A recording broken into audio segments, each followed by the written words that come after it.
Karibu sana kwenye kliniki ya afya ya mapenzi na Dr. Paul Nelson Mwipopo tokea Mwanza. Siku hii ya leo nakuletea mada inayosema mke anayepigwa matukio anavyoanza kutafuta faraja. Wanawake nawapongeza sana kwa uvumilivu wao mkubwa sana. Tafiti za kisayansi zinaonyesha wazi kabisa, ndoa inapokuwa imeanza kwenda kombo, wanawake ndio wanaoongoza katika kutafuta ushauri, msaada ili kukarabati uhusiano uliopo. Wanawake wanaongoza katika kuhangaikia mahusiano yao, kuyafanya yawe bora. Sasa shida iliyopo ni kwamba asilimia kubwa ya wanaume hawafanyi bidii kutaka kuwaelewa wanawake. Akili ya mwanamke ilivyoumbwa ni tofauti kabisa na akili ya mwanaume ilivyoumbwa. Jinsi mwanamke anavyotoa tafsiri juu ya mambo ambayo unayasema, unayafanya au huyafanyi, tofauti na wewe unavyotoa tafsiri juu ya mambo yake. Kwa sababu Mungu amemuumba mwanamke tofauti na wewe, ni kitu cha msingi sana kwa wewe kuweza kumwangalia Mungu anasemaje juu ya wewe kuishi na huyu mwanamke. Usimuone kwa sababu hana uwezo wa kupiga ngumi, hana uwezo wa kukuacha kwa urahisi kama unavyoweza kumwacha kirahisi, ukamuona kwamba ni mpumbavu, ukamuona kwamba hana akili. Ana akili na anaumia kwa maneno ambayo unayafanya au mambo ambayo huyafanyi. Anaumia hata kama hajalalamika. Tambua kwamba ni wajibu wako kama mwanaume kutafuta mbinu za kuweza kumsaidia mwanamke ajisikie kweli ameolewa na anapendwa na ana thamani na ni wa muhimu katika kila eneo. Sasa nakuletea kesi hii ambayo imekuja siku hii ya leo. Naomba nifungue WhatsApp hapo niweze kukusomea uweze kuona jinsi gani hali kama hii haimpendezi Mungu, na Biblia inasema kwamba ole wake anayesababisha mwenzie afanye dhambi. Ni afadhali angefungiwa jiwe la kusagia ngano, akafungwa shingoni, alafu akatupwa baharini afe. Unaposababisha mwanamke aanze kuchepuka, anung'unike sana, ni dhambi kubwa sana mbele za Mungu, kwa sababu huyu ni kiumbe ambaye Mungu amemuumba ashirikiane naye kumleta mwanaume duniani. Ndio maana Yesu akazaliwa na Bikira Mariamu. Kwa hiyo mwanamke ana uwezo mkubwa sana, ana nafasi kubwa sana mbele za macho ya Mungu kuliko mwanamke, na nitakuonyesha kupitia maandiko katika Biblia.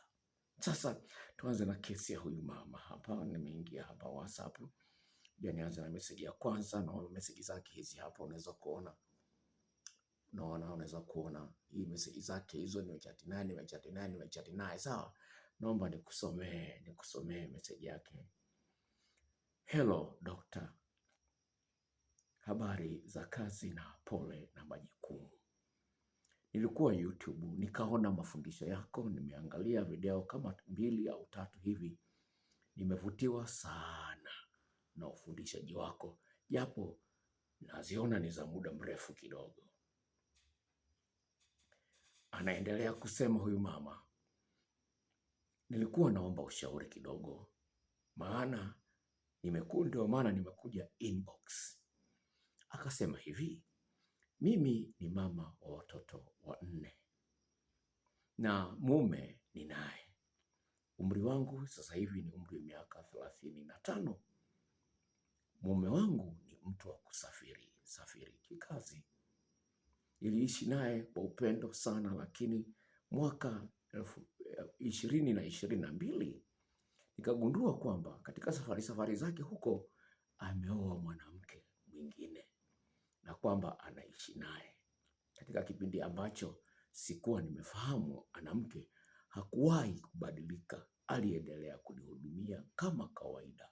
lakini kaja akapunguza. Ilikuwa mwezi anakuja mara 2 au mara 3, lakini tunaongea, tunapanga mikakati vizuri tu, nami nikaamini yuko kwenye utafutaji.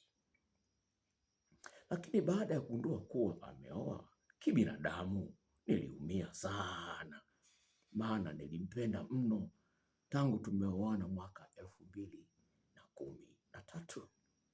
Sikuwahi kuona shida yote toka kwake. Alinidekeza sana na kunijali sana. Niliridhika sana na yeye, pamoja na kwamba nilikuwa nikikutana na majaribu ya hapa na pale, lakini niliyavuka. Niliamini bado nampenda, na mke mwenzangu baada ya muda nilimpokea na nikawasamehe, maisha yakasonga. Ila sasa hivi naona amepunguza nafasi ya kuja kuniona mimi, mpaka nashindwa kuvumilia dokta.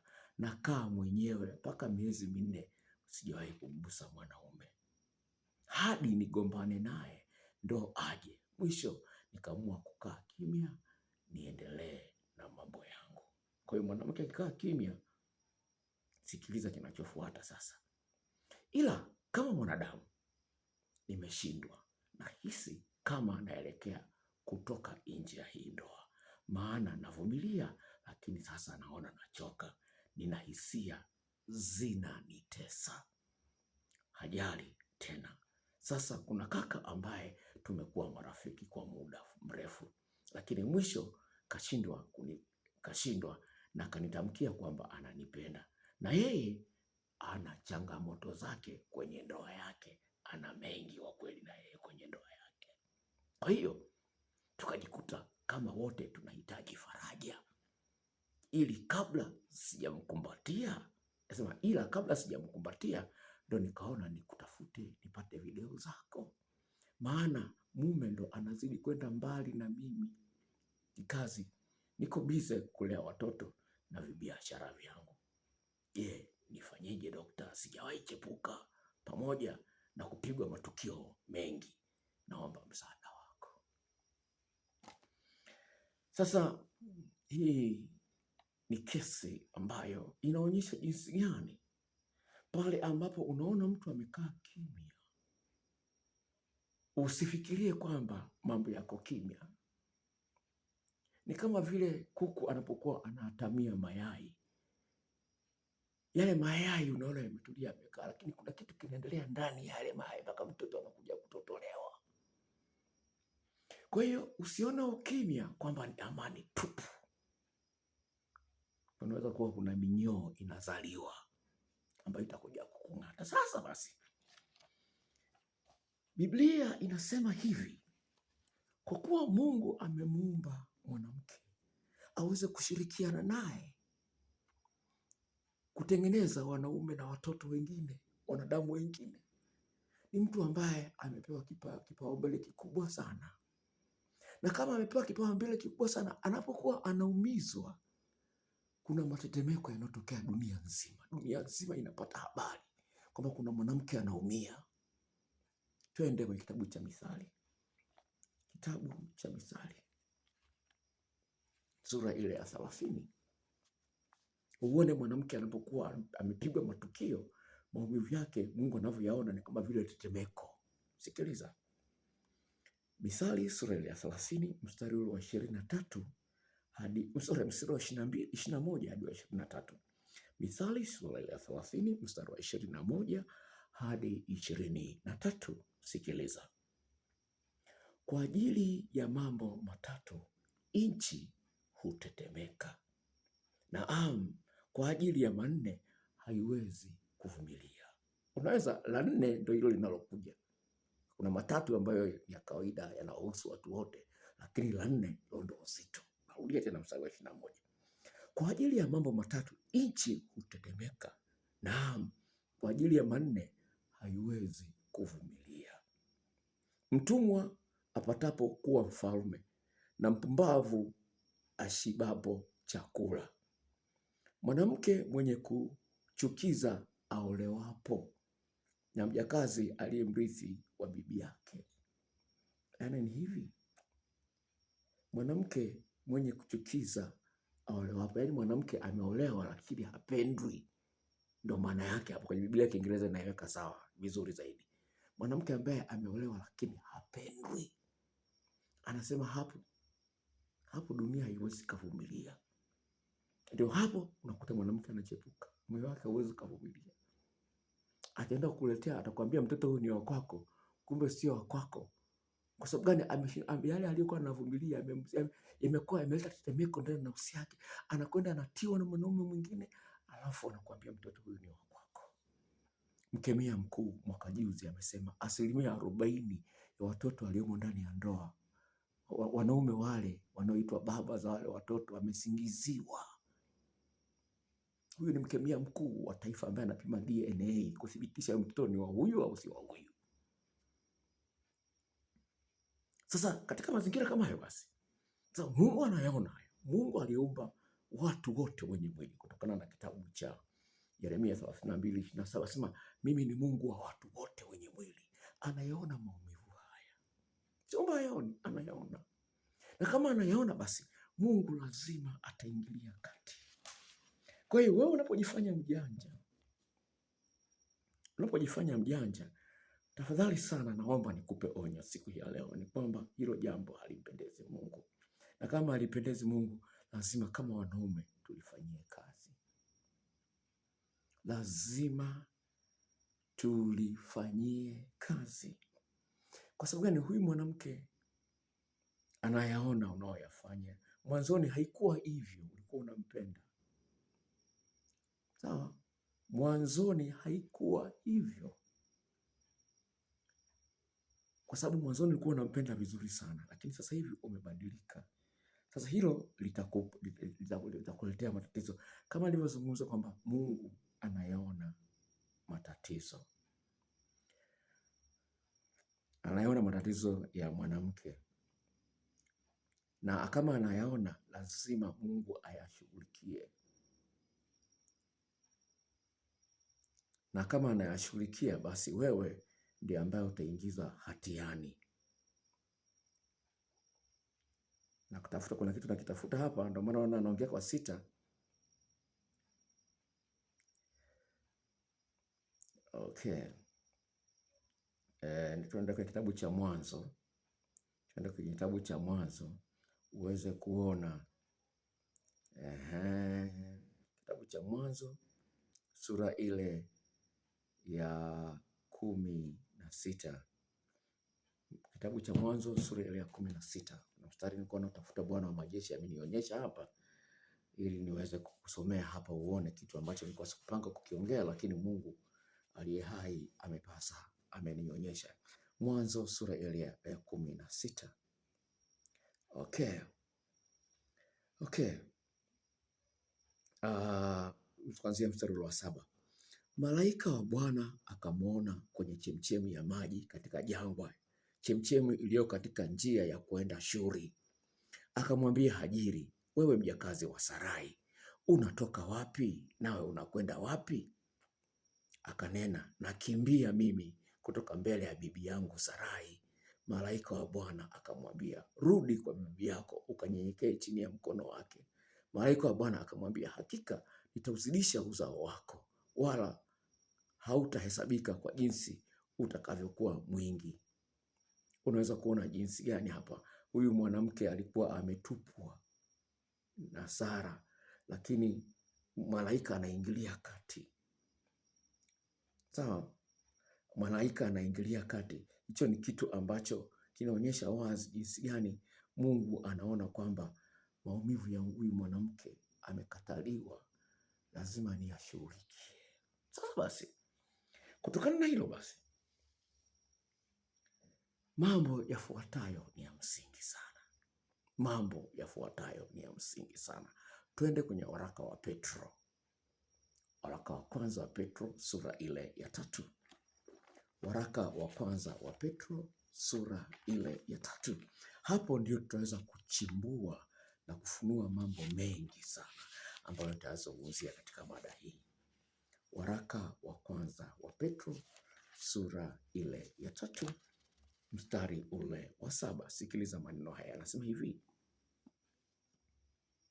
kadhalika ninyi waume kaeni na wake zenu kwa akili na kumpa mke heshima kama chombo kisicho na nguvu au chombo kidhaifu, na kama warithi pamoja wa neema ya uzima, kusudi kuomba kwenu kusizuiliwe.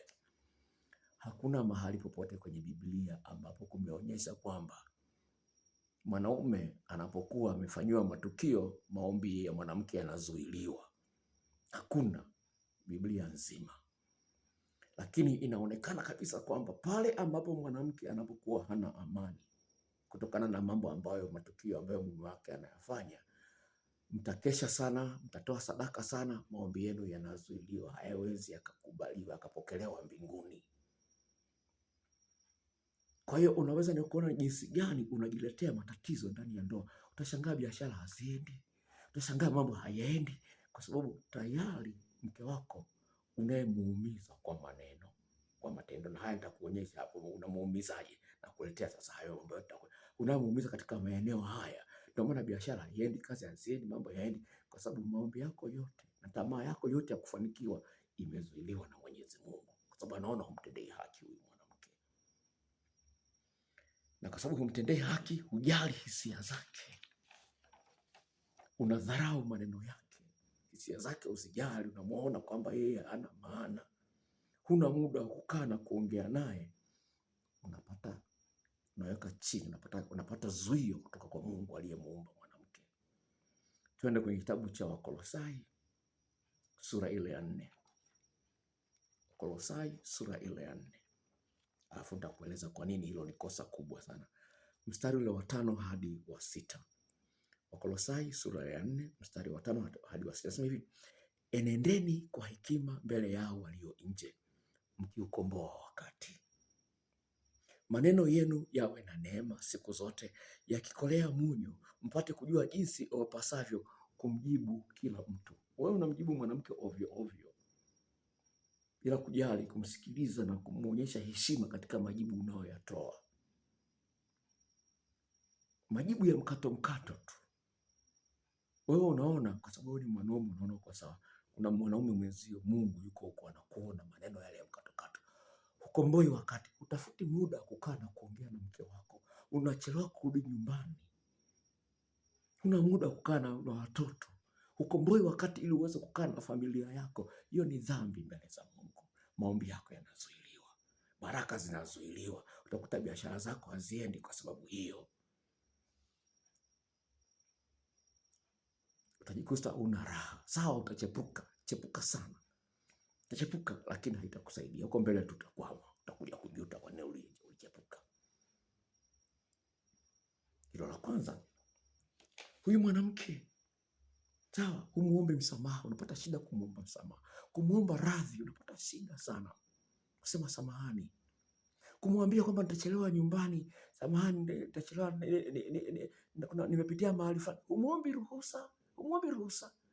Kwamba bwana nitachelewa, samahani, naomba ninachelewa. Kwa sababu wewe ni mwanaume, umjulishi mke wako kwamba utachelewa, umjulishi. Wewe ni kwamba mwenzio alikuwa anatarajia utawahi kurudi, lakini umjulishi. Usikiliza. Luka 6:31.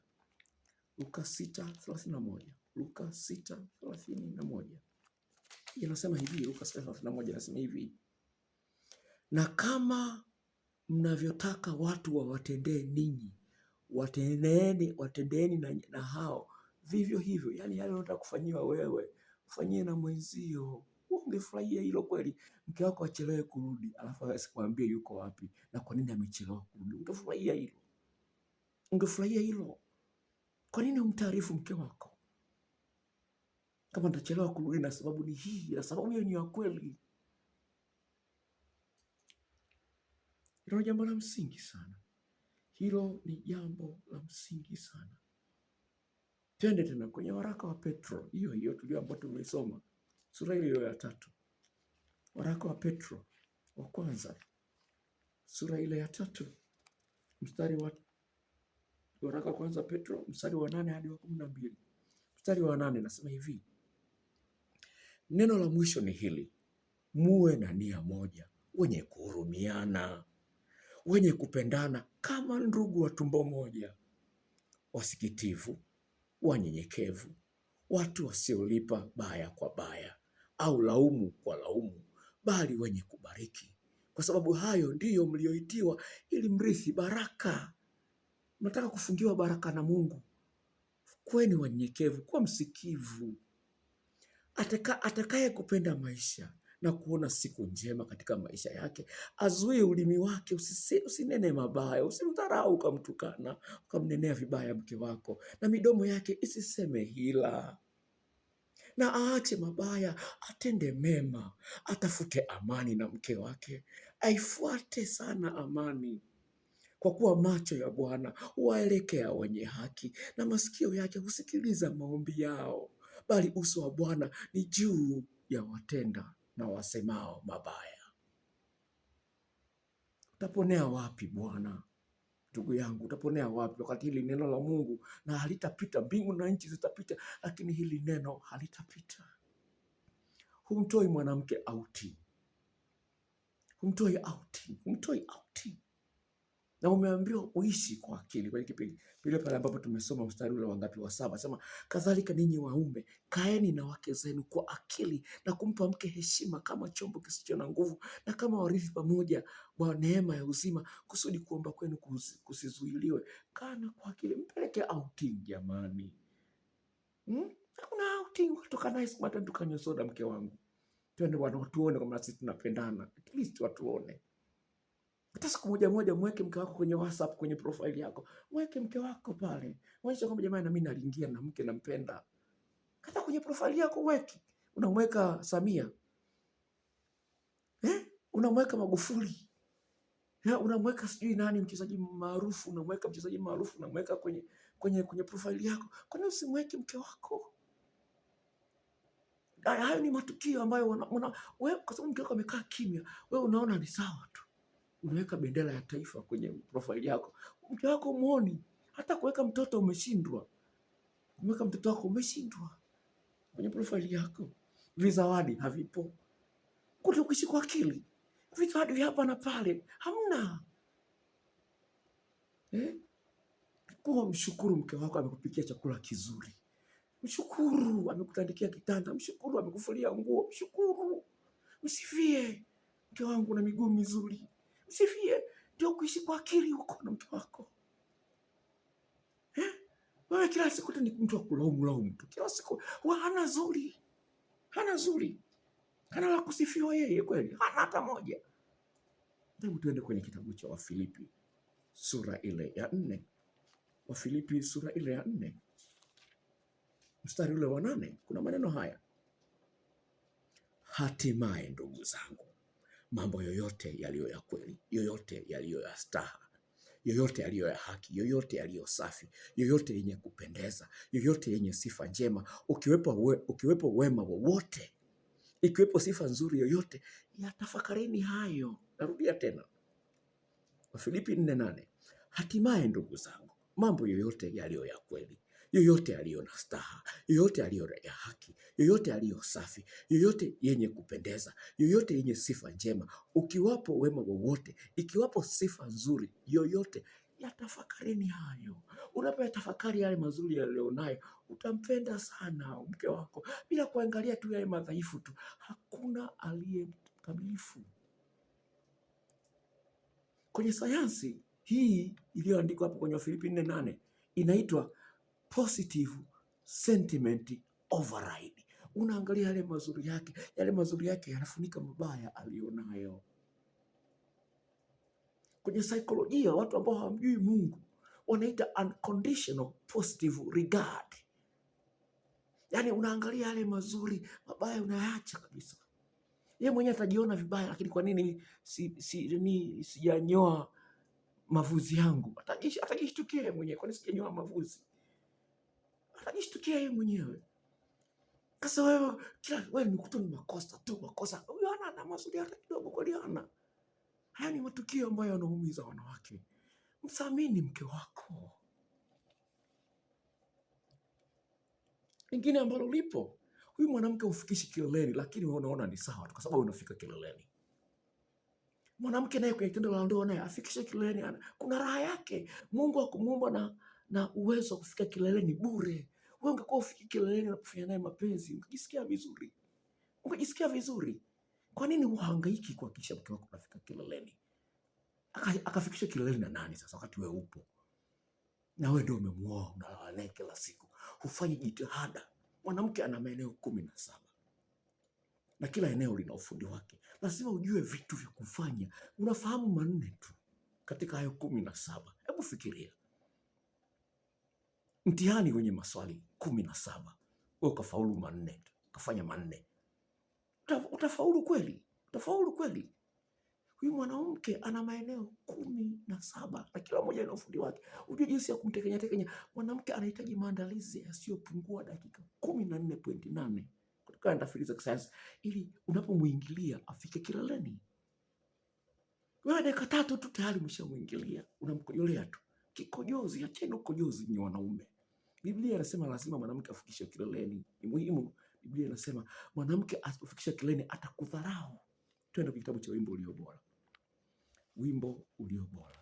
Na akikudharau tena kuna kibamia unawahi kumaliza, alafu unalingalinga tu hapo, unalingalinga unajifanya kwa sababu una gari, unaendesha gari la milioni 200, unajiona mjanja, utatombewa shauri lako, nakwambia utatombewa kwa sababu unadharauliwa. Wimbo Ulio Bora. Mstari ule wa sura ile ya 8 mstari wa 7 inasema hivi: maji mengi hayawezi kuuzimisha upendo, wala mito haiwezi kuuzamisha. Kama mtu angetoa badala ya upendo mali yote ya nyumbani mwake, angedharauliwa kabisa. Unaona, hata ukimnunulia mwanamke gari la milioni 200 ukamjengea nyumba ya ghorofa 7, kama mshindo kufikisha kileleni, natatombea watu. Nazo shuhuda za watu ambao wametombewa nazo. Sasa huyu mwanamke mwenye kujaleta hii mada anasema tayari na mume, lakini tayari kuna kaka mmoja anataka nitii. Ana changamoto kwenye ndoa yake. Ana changamoto kwenye ndoa yake, anataka na anitii. Huyu mwanamke haya atakuwa ameomba ruhusa. Unafikiri mwanamke anasubiri ruhusa yako achepuke? Mwanamke unafikiri anasubiri ruhusa yako achepuke? Haya, tumeona hiyo kwenye Wimbo Ulio Bora sura ya 8 mstari wa 7. Sema maji mengi hayawezi kuzimisha upendo, wala mito haiwezi kuuzamisha. Kama mtu angetoa badala ya upendo wa kufikisha mke wake kileleni kwa kumjali katika eneo hilo mali yote ya nyumbani mwake, angedharauliwa sana. Ametoa mali nyingi, lakini hahangaiki kufikisha mke wake kileleni. Anahangaika sana kumnunulia mke wake gari, lakini hahangaiki kufikisha mke wake kileleni, atadharauliwa. Haya, nikuonyeshe lingine hapa kwa kitabu cha Wimbo Ulio Bora. Wimbo Ulio Bora sura ile ya 3. Wimbo Ulio Bora sura ile ya 3 mstari wa 1 hadi ule wa 3. Huyu ni mwanamke anaongea: usiku kitandani nalimtafuta mpendwa wangu kwa nafsi yangu, nalimtafuta nisimpate. Yani amemtafuta asimpate. Nitakwambia maana yake nini. Nikasema haya, niondoke nizunguke mjini katika njia za viwanjani, nimtafute mpendwa wa nafsi yangu, nikamtafuta nisimpate. Anatafuta kufikishwa kileleni. Akaenda kwa wanaume wengine pia wamfikishe kileleni. Hizo shuhuda nazo. Dada mmoja kutoka Morogoro ananiambia, daktari, na mchumba anifikishe kileleni, nimechepuka, nimetembea na wanaume 3 na wenyewe hawajanifikisha kileleni. Asema, unaona, anazungumzia kitandani hapa. Ndio sawa. Wimbo Ulio Bora sura ya 3. Sio mimi nimetunga haya maneno. Sasa hivi, usiku kitandani nalimtafuta mpendwa wa nafsi yangu. Mtu umelala naye kweli, utamtafuta? Maana anatafuta kufikisha kileleni kitandani. Anatafuta kufikisha kileleni kitandani. Sasa wanaume wako unaonekana kwenye uwezo wako kufikisha mwanamke kileleni. Sasa hujui mbinu za kufikisha kileleni, alafu unajifanya kwamba una bidii sana kutafuta hela. Ujenge nyumba ya ghorofa, unakuwa unaishi kwa nyumba ya ghorofa. Unaweza kuona jinsi gani ilivyo hatari sana. Kwa hiyo ni jambo la zaidi. Umdekeze mke wako. Dekeze kidogo na mpetipeti na nini.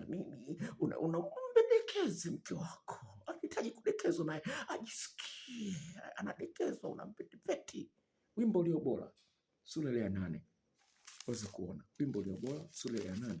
Mwanamke anahitaji kupetiwa petiwa, mstari wa 1 hadi wa 3. Wimbo Ulio Bora sura ya 8 mstari wa 1 hadi wa 3. Nasema hivi: laiti ungekuwa kama ndugu yangu aliyenyonya matiti ya mamangu. Kama ningekukuta huko nje, ningekubusu, asinidharau mtu. Ningekuongoza nyumbani mwa mamangu, naye angenifundisha. Ningekunywesha divai iliyokolea, divai mpya ya mkomamanga wangu.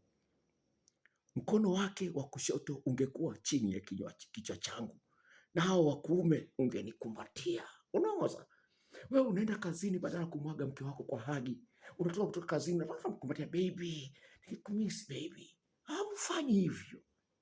Analihitaji hilo mwanamke. Hivi ungekuwa ni ndugu yangu, sawa, tumezaliwa tumbo moja, ningekubaliana na hilo. Lakini hapana, wewe mtu tunalala kitanda kimoja, unipetipeti, unijali. Unijali. Unataka mkono wako wa kushoto unipetipeti, mkono wako wa kulia unikumbatia vizuri, unanikandamiza vizuri. Lakini limekushinda hilo. Ndio ni sura hii ya 8, ndio mstari ule wa 7 na wa 8 akasema hivi: mtu angetoa mali zake zote. Sura hii ya 8 ndio inamalizia pale chini. Sura hii ya 8 ya Wimbo Ulio Bora. Pale chini, mtu angetoa mali zake zote, lakini ameshindwa kunikumbatia, ameshindwa kunipetipeti. Huyo ni wa kudharauliwa kabisa, kama kondomu ya kutupu huko. Mpendwa, napenda nizungumze hili kwa sababu ni jambo la msingi. Lakini lingine ambalo napenda kumalizia nalo ni kwa upande wa wanawake. Wanawake wengi na wenyewe hawajitahidi sana katika kuhakikisha mwanamume anafurahia tendo la ndoa. Mchezo ni timu mbili, inajiga pale, anapiga chika, watu wanaona raha, mpira umeenda huku, umeenda huku, umeenda huku, umeenda huku, umeenda kwa Yanga kidogo, mrudisha na huku, kona inaenda kona, ndio kuna raha pale. Watu wawili wanacheza, pande zote mbili zinacheza. Kwa hiyo mwanamke, na wewe vile vile ujue kwamba mwanaume ana maeneo 14 na kila eneo lina ufundi wake. Ujue jinsi ya kumnogesha mwanaume. Hasa wewe mwanamke, Biblia inakuita wewe ni msaidizi, sio bure. Biblia inaposema kwamba mwanamke anaivunja ndoa yake kwa mikono yake yeye mwenyewe, ni kwamba hujui jinsi ya kumwandaa mwanaume. Mwanaume ana maeneo 14 na kila eneo lina ufundi wake. Hasa wewe unajua 4 tu. Katika ulimwengu ambapo mwanamume huyu ashatembea na wanawake 5 kabla yako wewe, kuna vitu atakulinganisha wewe na wanawake wengine. Huyu mwanamke alileta mada hii alikuwa hajui mapenzi ya kitandani. Hasa amekutana na mwanamke anayejua mapenzi ya kitandani, ili yule mwanamke asiende kwa mwanaume mwingine akamua muoe kwa siri. Sasa kuna mwingine hataoa, lakini atachepuka sana, atazaa nje ya ndoa, atamjengea mwanamke mwingine nje ya ndoa nyumba. Sasa Biblia inasema kwamba mwanamke mpumbavu anaibomoa nyumba yake kwa mikono yake mwenyewe. Hujui jinsi ya kumsaidia mwanaume apate gawi la 2, la 3 au la 4. Mwanaume anayeishia goli moja anakuwa hajamaliza hamu yake ya tendo la ndoa, na kama anakuwa hajamaliza, manake ataitafutia mtu, na kama ataitafutia mtu, manake ni mchepuko, na kama ni mchepuko, akinogeshwa vizuri na mchepuko, atakusahau wewe. Kwa sababu gani? Umekataa maarifa, na Mungu amesema kwamba kwa sababu umekataa maarifa, nitaukataa wewe na watoto wako. Tumelisoma hili kwenye video ambayo nimeweka jana. Hebu kusomea Hosea sura ya 4. Nimelisoma hili jana, lakini ningependa nilisome tena kwa faida ya wasikilizaji wetu wapya. Kitabu cha Hosea sura ile ya 4 mstari ule wa 6.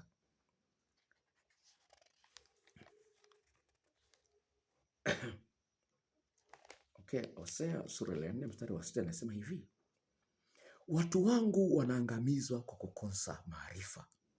Kwa kuwa wewe umeyakataa maarifa, mimi nami nitakukataa wewe, usiwe kuhani kwangu mimi. Kwa kuwa umeisahau sheria ya Mungu wako, mimi nami nitawasahau watoto wako. Huyu mama alileta hii mada, ana watoto 4. Mwanaume kaoa huko na hana muda yuko sasa hivi, inaweza kupita miezi 4 harudi, watoto wamesahauliwa. Mama anahangaika na biashara vyake. Unaweza kuona jinsi gani? Kwa hiyo mwanaume ana maeneo 14. Kwa hiyo kuna mbinu kwenye hizi video ambazo anaziuza kwa gharama shilingi 10,000, video karibia 50. Utaona jinsi gani kumsaidia mwanaume asimamishe mara ya pili, ya tatu, ya 4, ya 5. Ili amalize hamu yake. Ushuhuda nao, tembelea kwenye peji yangu ya Instagram na kuwekea peji yangu ya Instagram. Uone wanawake ambao wanashuhudia faida waliopata kutoka kwenye video ambazo nimewatumia kwa njia ya email. Unajua jinsi ya kumtengenezea mwanaume msuguano mkubwa. Unapokuwa umejifungua, maumbile yako ya kike yanatanuka. Ushasikia kuna wanawake wengine wanajambia ukeni, manake uke umetanuka. Sawa, uke wako unapokuwa umetanuka, mwanaume hapati msuguano mwingi. Inafikia hatua mwanaume anatamani kwenda kinyume na maumbile, kwa sababu kwenye kinyume na maumbile anapata msuguano mwingi. Asilimia kubwa ya wanaume wanapitia mchezo wa kujichua. Sasa anahitaji kujichua, maana alikuwa anatumia mkono wake mwenyewe kujichua na kutengeneza msuguano mkubwa. Sasa anahitaji msuguano mwingi. Sasa kuna njia ya kumtengenezea mwanaume msuguano kwa kupitia uchi wako. Inaitwa pompaya. Neno la kitaalamu inaitwa pompaya. Jinsi gani ya kumtengenezea mwanaume msuguano anapokuwa amekuingilia, hata kama una uke mpana. Lakini vile vile nayo dawa ya kusaidia kubana uke. Dawa ipo vile vile. Kwa hiyo hivyo vyote viko ndani ya hizo video. Utamwona mwanamke mwenzio anavyofanya, jinsi ya kuweza kumpatia mwanaume msuguano wa kutosha, msuguano mkubwa. Ndio mwanaume anafika kileleni mpaka anapiga makelele. Sasa mwanaume uko naye anafika kileleni, hakuna cha mguno wala nini, wewe unaona ni sawa tu, umekaa kimya. Kwa sababu amekaa kimya, hajalalamika, unaona ni sawa, ngoja akaonje nje. Ananyonywa vizuri kweli. Wewe hujui kunyonya, unaona kunyonya, unanyonya tu kwa dakika 2 tu umeacha. Wenzio wananyonya mpaka korodani wanazibugia. Mwanaume mmoja akasemaje, Dokta, umempa mke wangu video hii, anabugia korodani kama kibogoyo. Yaani korodani zinabugiwa, mwanaume anasikia utamu. Yaani ufundi ni muhimu sana. Ufundi ni muhimu sana. Ndio maana Mungu anasema, kwa sababu umeyakataa maarifa na mimi nimekukataa. Hili ni jambo la msingi sana ufahamu.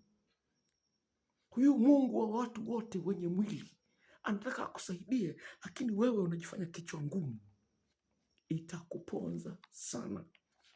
Usijifanye kichwa ngumu, itakuponza sana. Na ndio maana Mungu akazungumza maneno ambayo ni magumu. Uweza kuona kwamba Mungu anataka kukusaidia, lakini wewe mwenyewe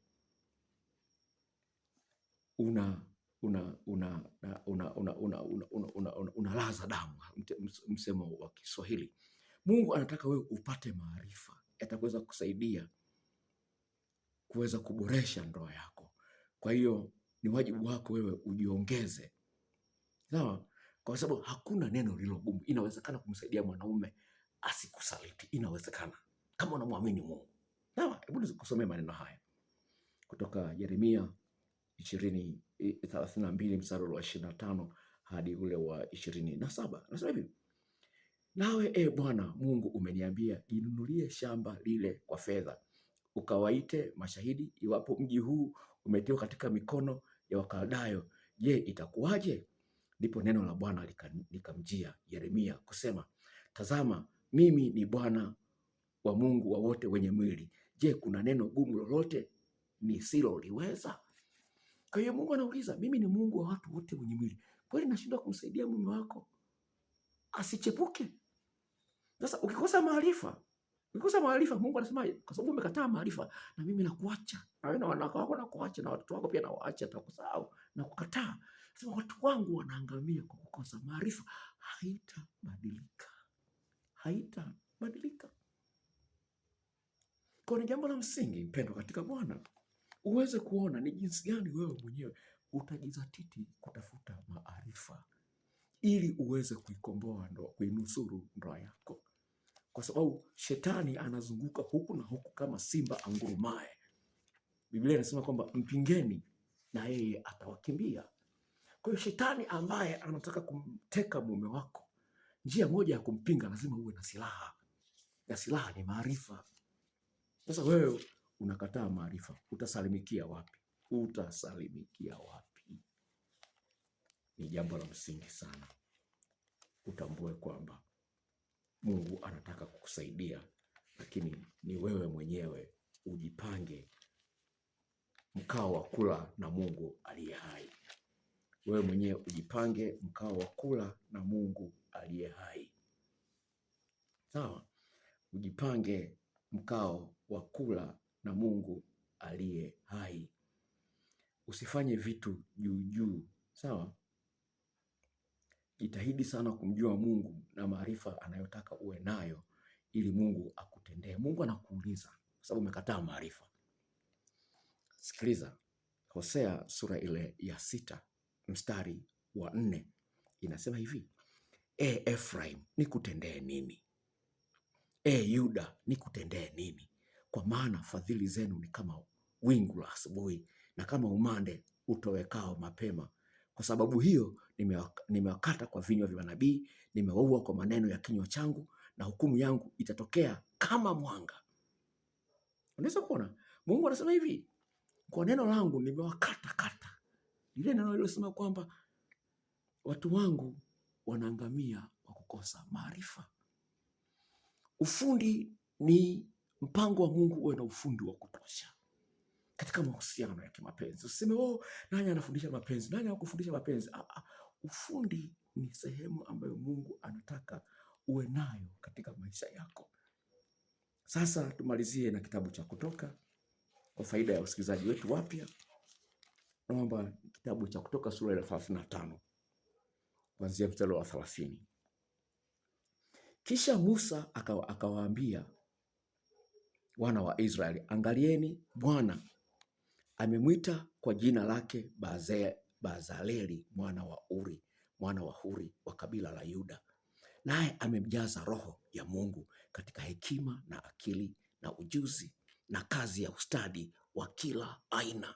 Naona ustadi wa kila aina pamoja na mapenzi vile vile ni kila aina. Tunaendelea hapo. Kutoka 35 mstari wa 30 na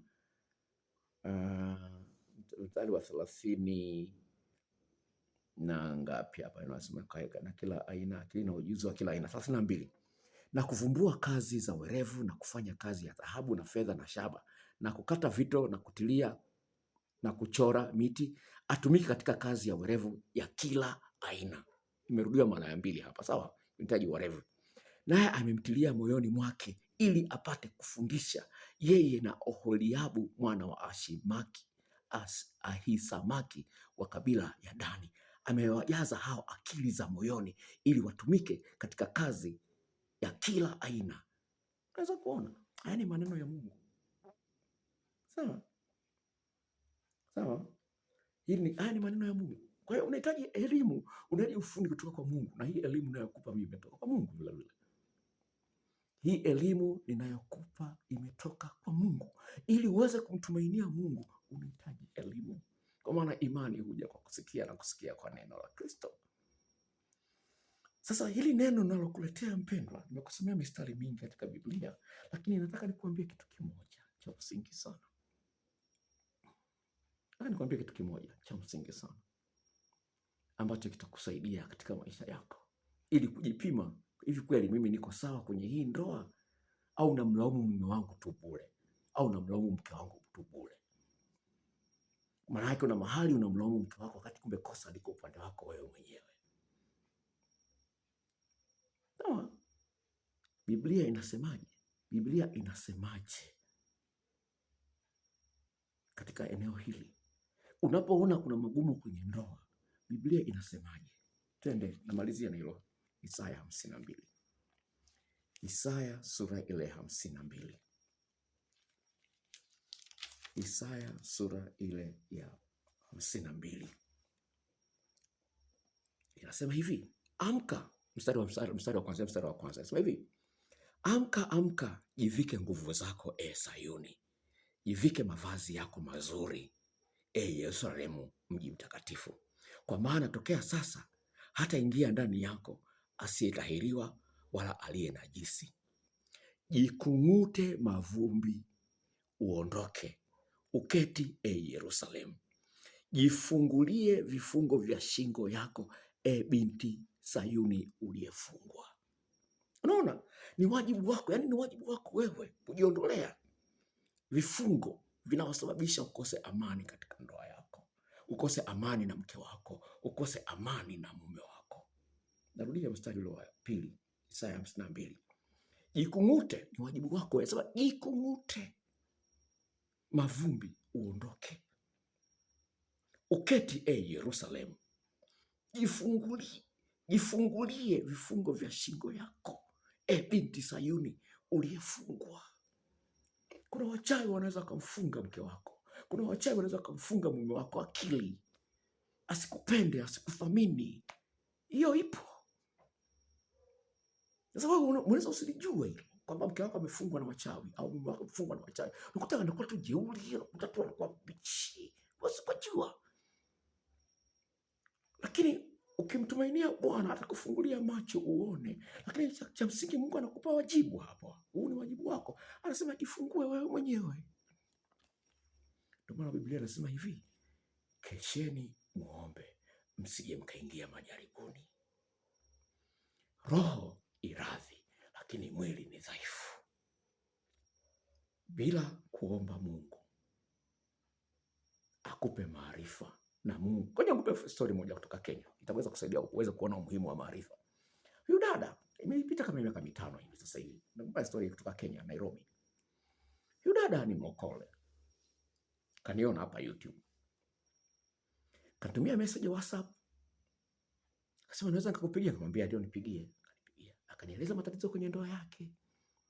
Akaniambia hivi, nilifunga. Nikampa ushauri, nikaongea naye, nikampa vitu vya kufanya.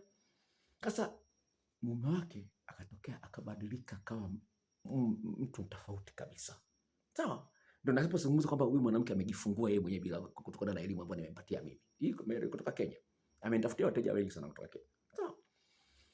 Mume wake mpaka anaomba likizo. Sasa ilikuwaje? Alisema hivi mama. Anasema nilikuwa nimefanya hivi. Nilikuwa nimepanga nivunje hii ndoa.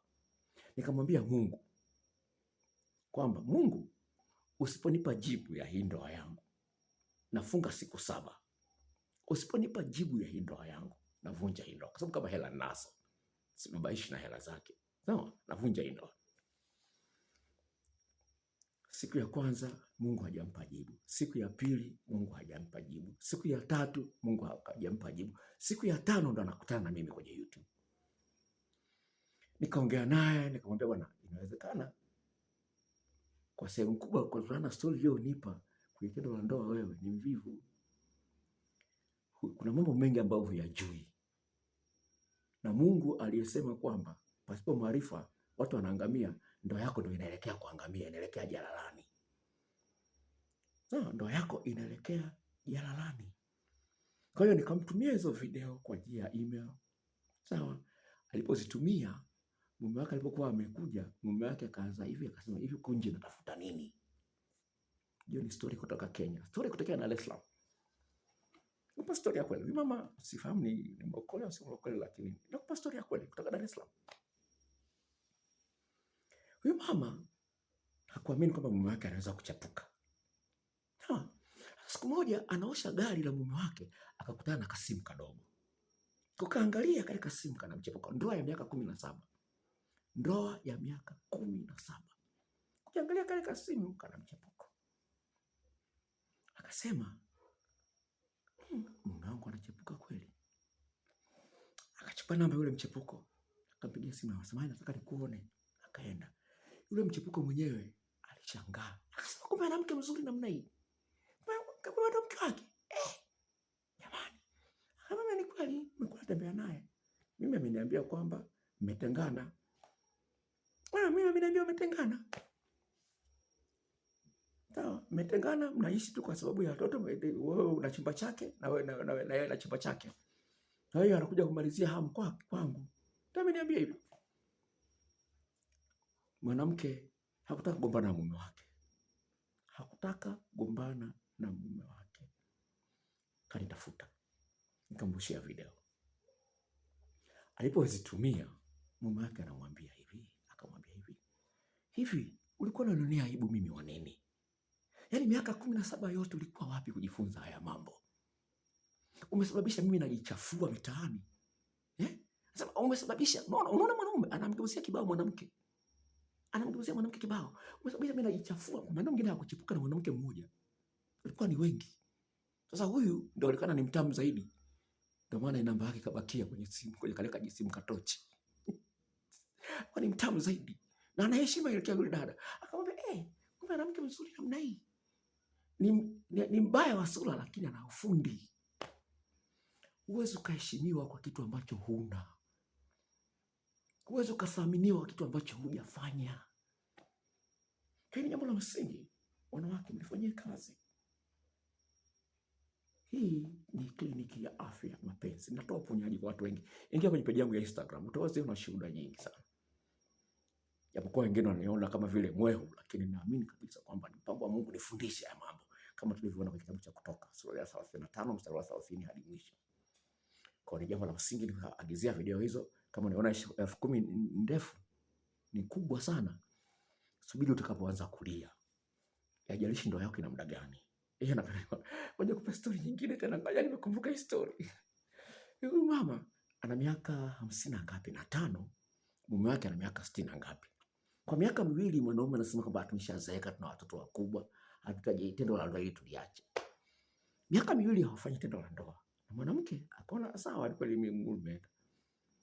Akaja akakuta mwanaume ana mchepuko. Akakuta mwanaume ana mchepuko. Kanipandia hewani. Nikamtumia hizo video. Message zake, ngoja nikutafute, nimemsave hapa Mama Massage. Ngoja nimtafute hapa. Nimemsave Mama Massage. Ngoja nimtafute hapa uweze kuona message zake hapa. Nimemsave Mama Massage. Ngoja niangalie hapa kwa sababu Massage ilimsaidia sana mume wake kuondoka stress.